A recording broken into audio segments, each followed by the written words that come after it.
craving for roller skate. So, meron ako ditong unicorn na wallet. Pop-it siya. And then, guys, marami na rin naman akong naipon. Kasi, pag nung may school pa kasi, binibigyan naman ako ng baon worth 25 pesos. And then, hinuhulog ko yung tira ko. And then, may mga bills din ako. Hinuhulog ng nanay ko. So, mayroon akong 200 dun.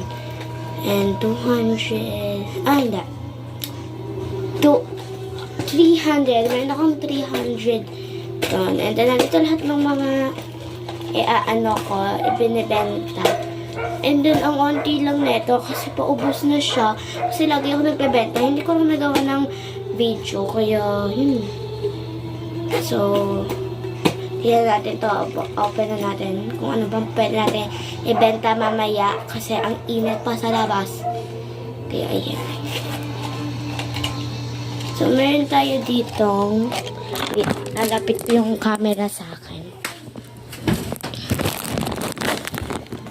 So, meron tayo ditong K-pop Demon Hunters na si Zoe na photocard. So, this is ko lang siya.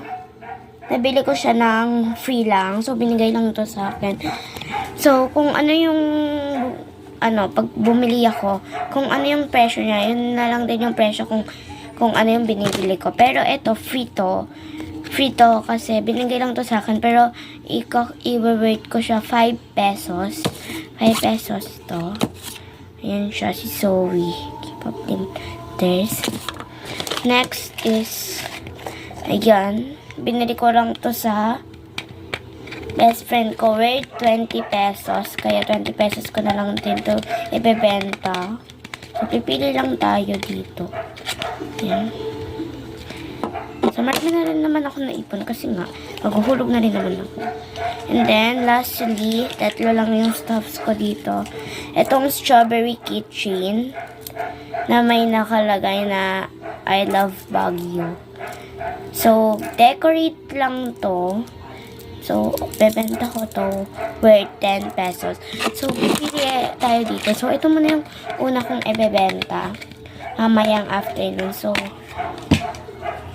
pag may bumili, update ko lang kayo 20 pesos to. So, lagay na natin itong iba dito.